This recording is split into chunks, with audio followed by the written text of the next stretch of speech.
Olá pessoal, eu me chamo Jorge, sejam muito bem-vindos ao Além do Crepúsculo. Galera, domingo de sol, tá? E assim, a gente está precisando muito de sol.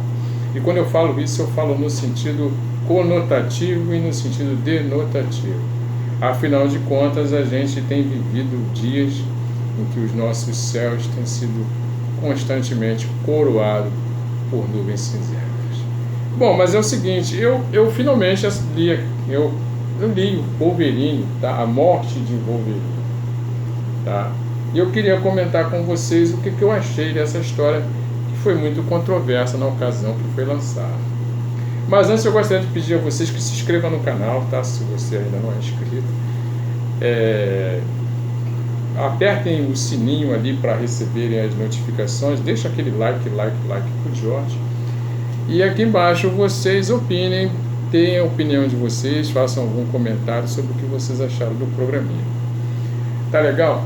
Gente, A Morte de Wolverine, ela foi lançada em forma de uma minissérie lá nos Estados Unidos em 2014. Uns 2 anos depois, ela aterriza aqui no Brasil finalmente. Mas eu na época eu não comprei. Não é que não tenha me chamado a atenção a ideia, né, de uma história com a morte do Wolverine. Claro que chamou. Mas eu já mencionei aqui em alguma ocasião que eu não coleciono revistas de linha, ou seja, as revistas mensais. Eu prefiro os arcos fechados. E eu já tinha mais ou menos acreditava, já havia deduzido, que, claro que um evento como esse, a Panini, em algum momento, ela ia lançar numa forma de maior prestígio, tá? Mas num formato mais caprichado, mais de luxo, a história, então, fechada como está essa aqui, tá? Então agora no final do ano a Panini relançou A Morte do Wolverine. Dessa vez ela traz os selos essenciais, tá vendo?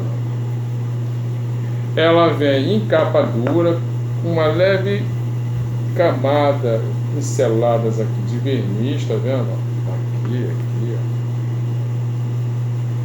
A lombada é quadrada e o papel, o miolo, né, o interior, é totalmente em couchê colorido. Então, eu esperei uma promoção, saiu uma promoção recente, eu comprei ela, foi até barato, galera, sem brincadeira.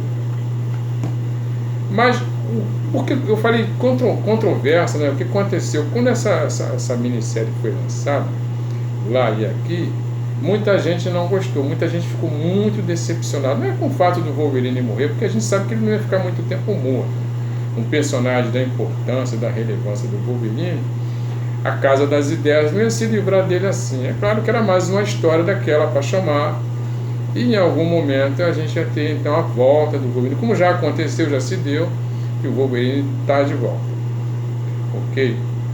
Então, aqui a gente tem como equipe criativa o Charlie Soule e o Steve McNiven, tá?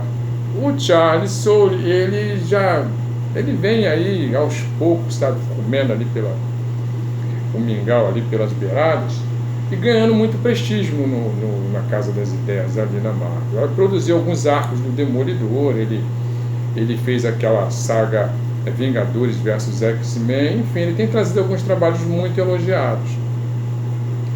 Mas, o que pega pra mim no Charlie Soule? Eu acho que, embora ele tenha grandes ideias, ele ainda não tem aquela coisa do gênio, tá, gente? Então, ele não é aquele Frank Miller ainda, aquele Neil Gaiman, que vem com aquela história toda e no final, nossa, caramba, cara, que roteiro é esse? Não é o caso aqui do Charlie Soule, embora eu tenha pouco conhecimento sobre ele. Eu li pouca coisa. É um arco do Demolidor, eu nem li os Vingadores versus X-Men.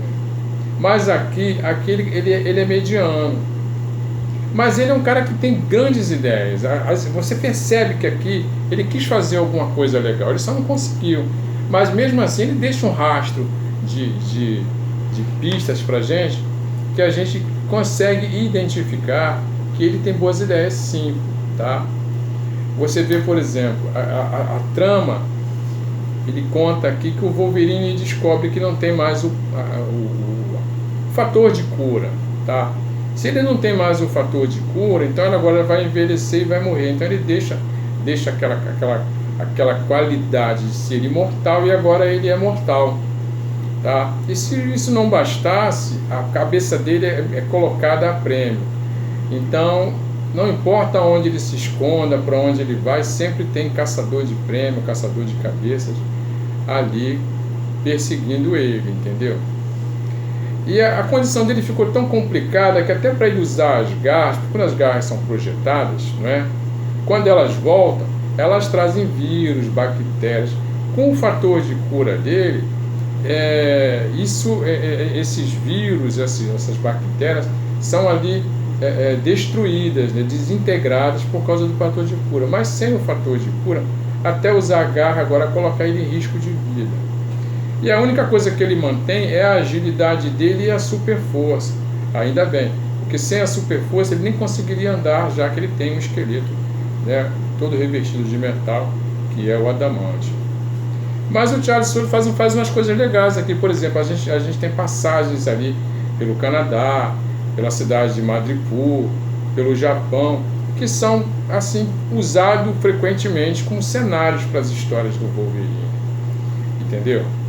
E ele traz também alguns vilões clássicos importantes. Ele traz, por exemplo, o Dentes de Sabre, a Lady Letal, a gente tem a Rainha Esmeralda, né, que é a víbora, a gente tem o demônio Ogum, tem o Cornelius, né, que é aquele cientista que é responsável por ter revestido o esqueleto dele em metal, tá?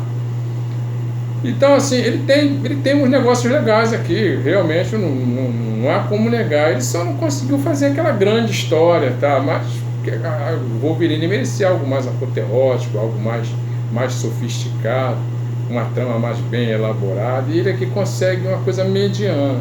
Mas dizer que é ruim, gente, não é ruim, tá? Eu não considero. Eu considero uma história mediana.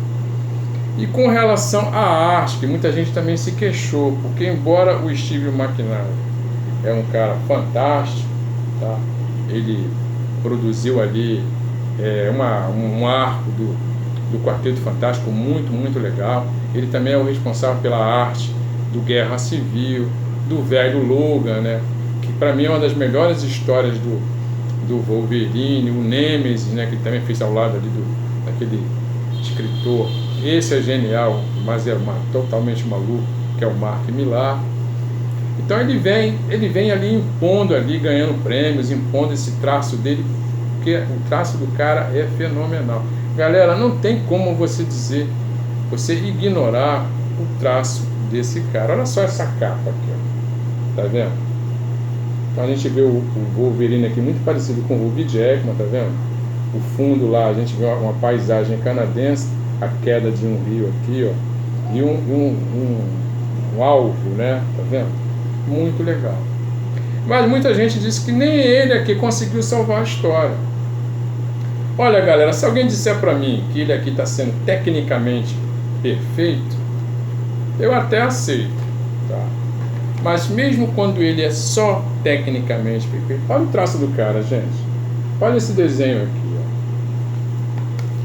Olha esse desenho aqui, ó. Se você olhar ali o polegar dele, gente, eu tenho a impressão de que eu estou vendo a impressão digital do Wolverine aqui, ó.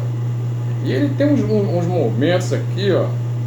Nossa, a arte do cara é quase tridimensional. Sem brincadeira, deixa eu mostrar aqui para vocês. Olha só isso aqui, gente. Olha essa página aqui, ó. Tá vendo?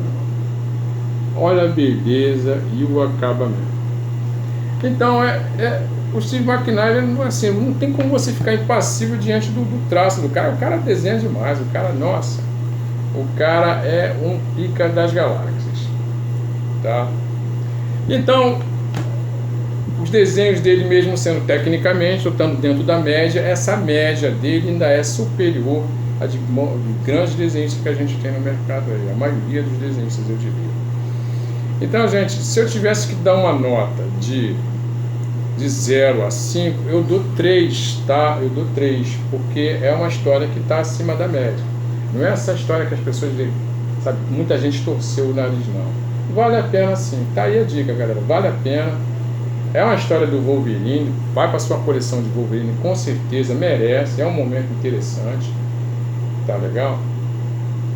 E vai ficar bonitinho ali. Tá? Eu não descartaria não. Se eu fosse vocês, eu compraria a edição. Então é isso aí, galera. Se você curtiu o vídeo, dá um like aí pra mim, entendeu? Se inscreve no canal, ative o sininho para receber as notificações. E aqui embaixo vocês comentem sobre o que vocês acharam. E como eu, o Jorge, sempre digo, a gente vai voltar a se ver, tá? Aquele abraço.